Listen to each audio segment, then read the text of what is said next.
Hello and welcome. Marvel Comics during the 70s was a pretty wild time. This happened for three reasons. The Comics Code finally relaxed its censorship guidelines, which allowed previously forbidden elements to be explored once again. Stan Lee was elevated to the position of publisher in 1972. For the next 6 years, his former position as editor-in-chief became a revolving door of people, and editorial supervision was rather inconsistent. Finally, there were a handful of people who wrote and edited their own material. These people had very little oversight, and Lee seemed more than happy to approve any and all wild concepts. In this environment, numerous weird titles were published: Deathlock, Ghost Rider, Son of Satan, Howard the Duck, and many, many more. One such wild title was Supervillain Team-Up, which focused on, well, the obvious, bad guys joining together to do some fiendish plot. The series mainly focused on Dr. Doom and Namor, who had the distinction of being the first two villains to ever team up in the Marvel Universe. Except, as we'll see, using the term team-up for this comic is a bit misleading. So let's look at Supervillain Team-Up and the crazy antics it got up to.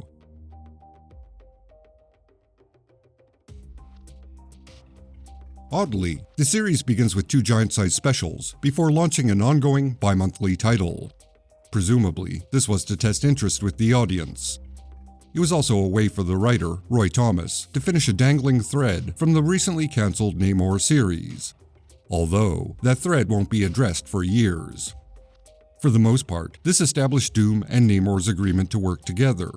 This is done with two flashback reprints, Submariner number 20 and Marvel Superheroes number 20, and an all-new framing sequence to tie those reprints together. The team-up is mainly Namor's idea, and he makes a rather convincing argument for them to pool their resources. Both are dictators, and they could easily rule the entire world if they worked together. After two flashbacks, Doom decides Namor would eventually betray him, so he rejects his proposal. A brief fight ensues, Doom escapes, and Namor pledges to ensure Doom becomes an ally in the future. It's a little obsessive and codependent, but Namor does tend to focus on a goal when one comes to mind, so it's very within character.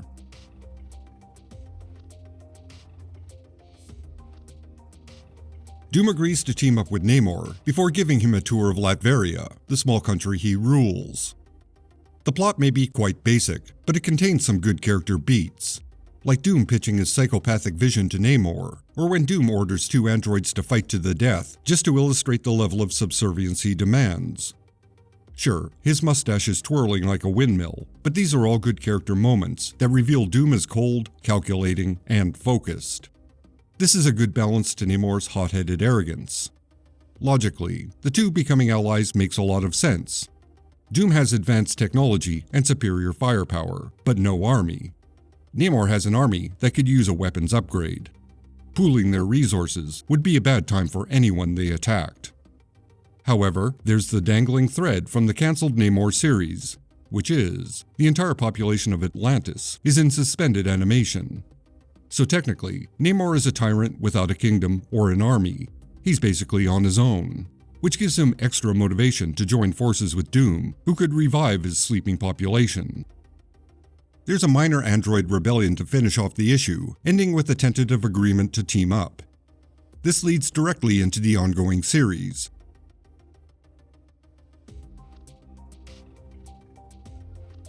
With the first issue being a direct continuation of Giant Size number 2, you'd think that Namor and Doom would be plotting their first scheme. But no. Instead, Namor decides he wants to think things over first, and he takes off. It's ridiculous melodramatic fluff, and ultimately, page filler material. It's just the beginning of how the series avoids these two actually teaming up and conquering the world. Plot-wise, Doom reviews all his failures, and decides he definitely needs a partner in crime. Namor ends up at an island called Hydrobase, where he is attacked and defeated by a group of his regular antagonists.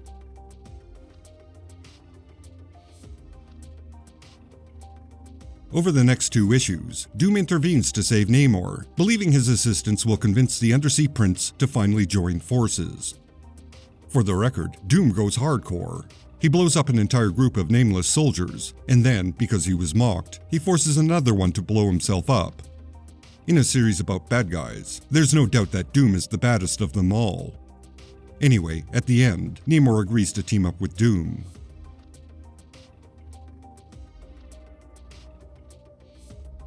Once again, their agreement to join forces is instantly put aside, like within seconds. Namor accuses Doom of being a murderer, and that leads to them literally fighting for the entire 4th issue. There's a subplot that's supposed to tie into the Deathlock mythos, but it goes nowhere, and it's like immediately forgotten. Doom then decides he's not into a team-up after all, and he heads home to Latveria. Namor heads back to Atlantis.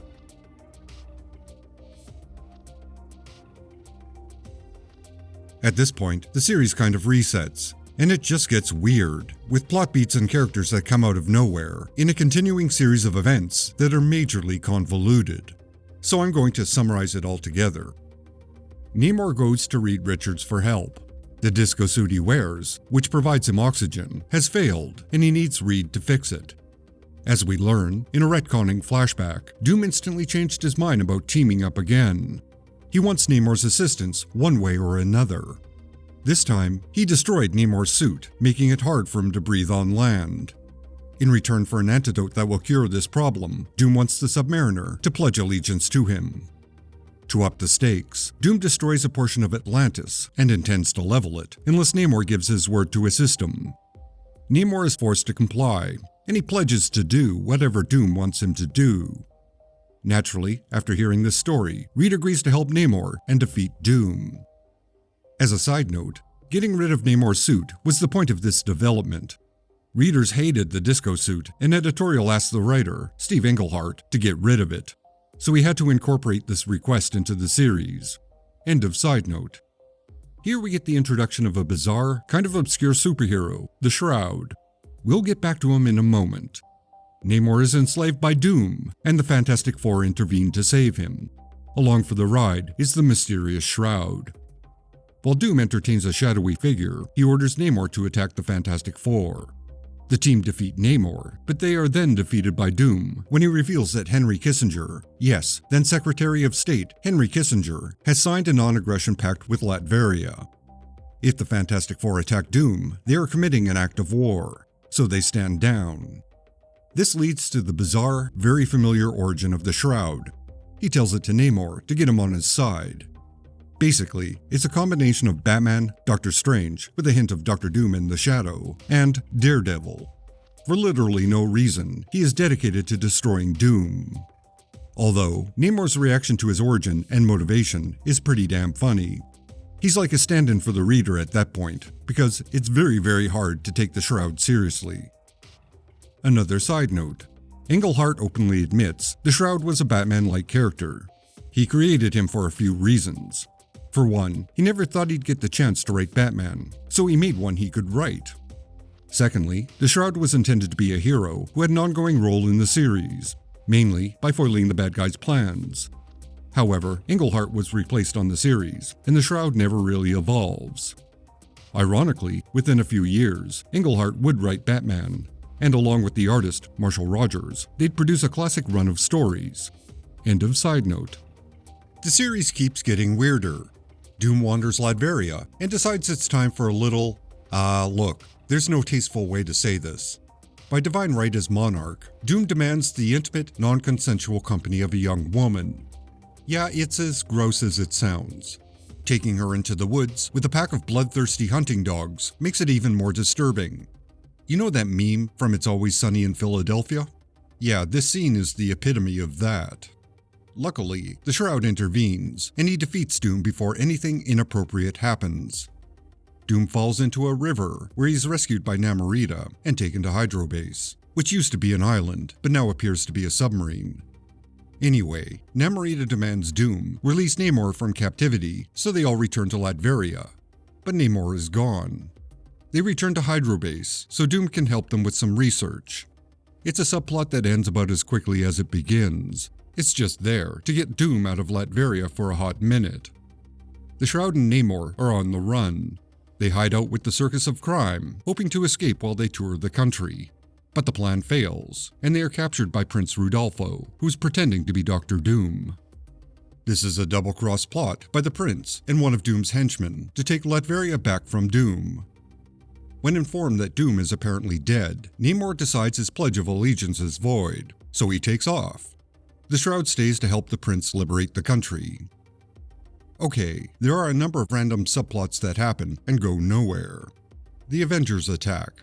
Namor discovers his nemesis, Atuma, is stockpiling weapons. Atlantis is under attack. Captain America breaks into the Latvian embassy in New York, where he's confronted by Doom, who suggests they team up. These are almost nonsensical filler material that will be mostly abandoned for the final part of this storyline. Also, Rudolfo is killed, but then a few issues later, he seems to be fine. At this point, you kind of just accept the inconsistency and the utter lunacy at face value. The takeover of Latveria has been the master plan of the Red Skull. Yup, that comes out of nowhere. Anyway, the Red Skull wants Latveria, so he can use Doom's Hypno-Ray to take over the world. In one of the strangest twists, the Red Skull shoots down the jet containing Captain America and Dr. Doom. The missile disables their jet, and for some reason, makes Doom and Captain America a few inches tall.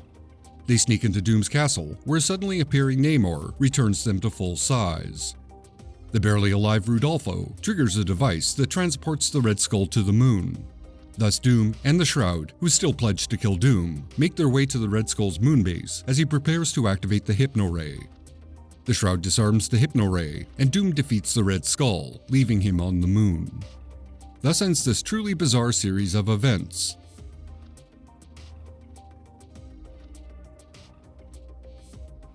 This issue is the only time Namor and Doom actually team up. They join forces to defeat Warlord Krang, who has taken over Atlantis in Namor's absence. While Namor fights Krang and his army, Doom revives the population of Atlantis. Krang is defeated, Namor becomes a king once again, and Doom agrees their pact has come to an end. The plot thread that's been dangling for years is finally tied up, and the series actually lives up to its title.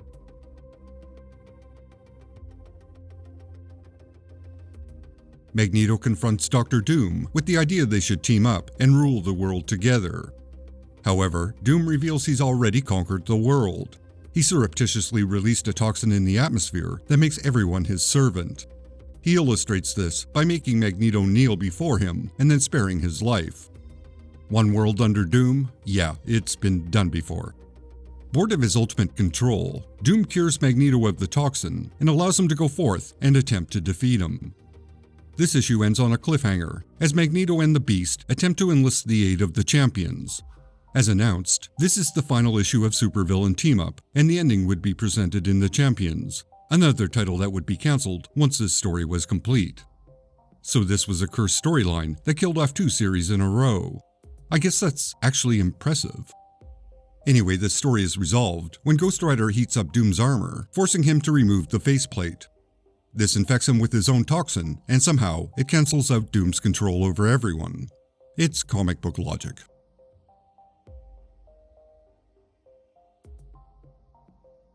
A year later, Marvel published an issue that reprinted Astonishing Tales 4 and 5.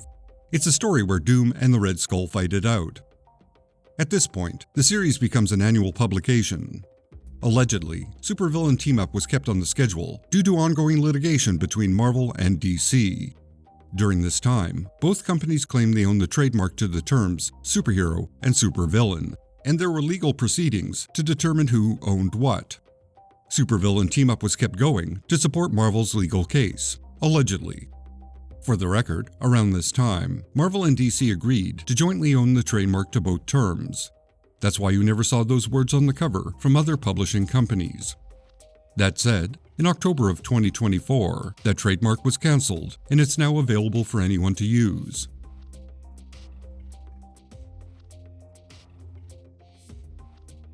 The series officially wraps up with a 2-part story.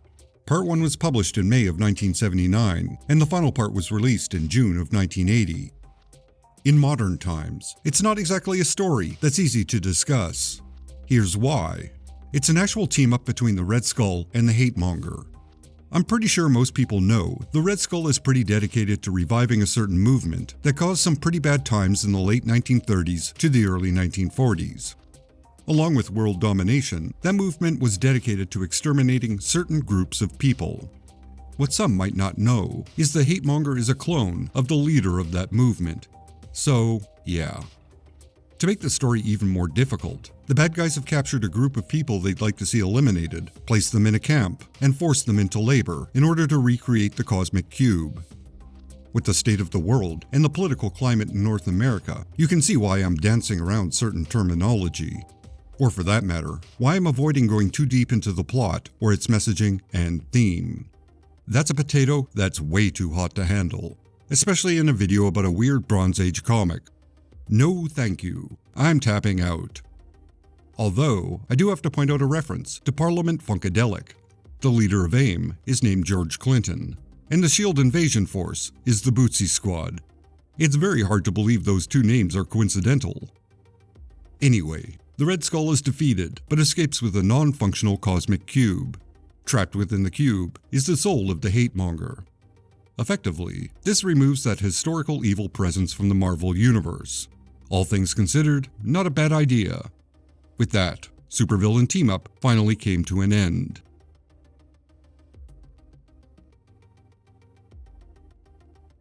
As noted at the beginning, this is not exactly a team-up book. It's more like one villain threatens another villain into working together. This results in them fighting amongst themselves and pursuing their own agenda. On paper, that sounds like a strong concept, with the potential for a lot of twists and turns, as two strong personalities work towards one goal that favors them the most. In execution, it wasn't anything like that. A few times, Doom and Namor explicitly agree to work together, but then they immediately changed their minds. Reading it in bulk, as I did for this retrospective, that element becomes tedious very early on. It's like watching a married couple find little things to constantly bicker about. As an observer, you want to say, "For the love of all that's unholy, will you two shut up or break up? One or the other, just pick a direction and go." One of the reasons this series is rather inconsistent, with forgotten and dangling plot beats, is because during its total 19-issue run, it had 7 different writers and 12 different artists. Basically, because the creative team changed every 5 minutes, continuity was rather fractured. Since the artists were working from a plot, not a full script, as per the Marvel method, the stories had occasional fuzzy logic and expository dialogue to fill in plot gaps. Therefore, the series as a whole is pretty loose and taped together. In the end, as a premise, it had a lot of potential, but it had the problem of not exploring the concept of two bad guys actually working together. Thank you for watching. Thanks to all my fine supporters on Patreon and YouTube. Your ongoing support makes it possible for this channel to continue. I appreciate every single one of you. Please subscribe if you've not already. Leave a comment and a like.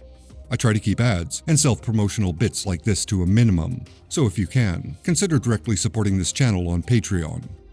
Extra special thanks to Green Man, Eidolon, Constant Disappointment Records, Jeff Nicholson, Sicken, Francis De La Cruz, Russell Bull, John Nyukes, Andrew Barton, Odin Ashcroft, Ruby St. Dennis, Phil Sagan, Edward Clayton Andrew, Corey Drew, Brian Deaton, Tom Granis, John Gaunt, James Graham, and Matt Marino.